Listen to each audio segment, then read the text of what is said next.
Hi, this is Miss Goodale, and today I'm going to be talking about using unit rates to find equivalent fractions. This lesson comes after a few other lessons talking about equivalent fractions. We did the cross multiplication and division. We did finding unit rate.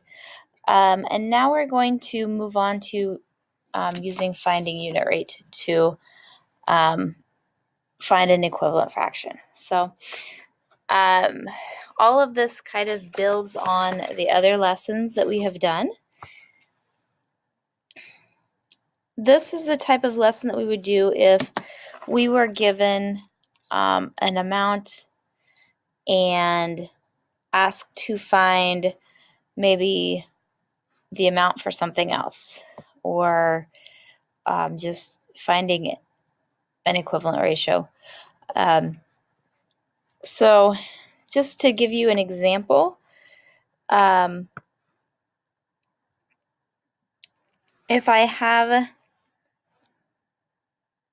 a word problem, I found one here that says Marcia makes bracelets to sell at craft fairs. She sold 14 bracelets for $154. How much could she expect to earn if she sold 25 bracelets? So I would set up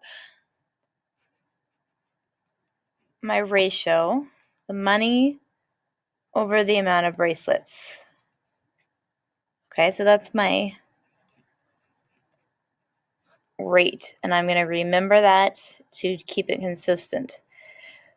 The amount of money was $154, and the amount of bracelets was 14. In order for me to find the amount for 25, I could use one of the previously gone over methods, but this video is showing you a different method. So we are going to start out with unit rate. And that means that I can either divide the top and the bottom by the same number, or both by the bottom number. Or both by the bottom number, or just divide the top number by the bottom and put it over 1. So I'm going to divide them both by 14, which is the bottom number.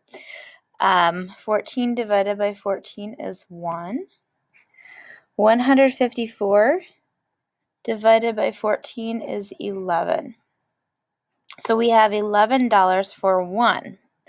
If it has $11 for 1, we need to know how much money it takes for 25. So in order to find that number, all we need to do is multiply the bottom number by this number here. Because 1 times 25 is 25, that means we just take 11 times 25 to get the other number. So 11 times 25 over here, and 11 times 25 is 275. So if I have $154 for 14 bracelets, then I would have $275 for 25 bracelets. And let's do another example.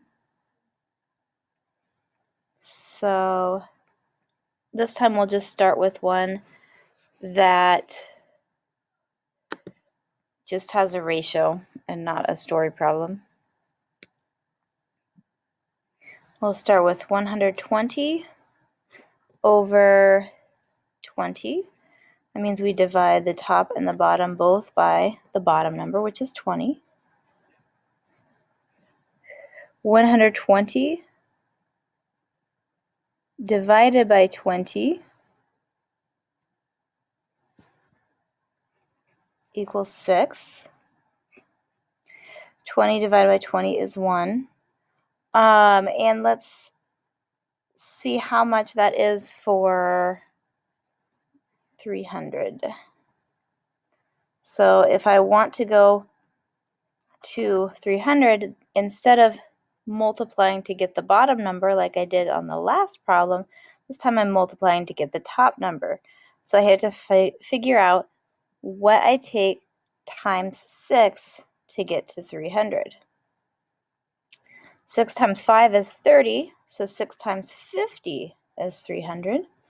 That means I take 1 times 50, which makes that 300 over 50.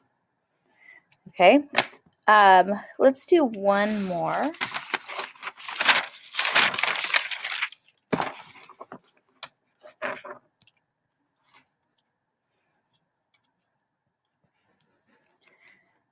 I'm going to start with 44 over 22, and I want to know how many that is for 90.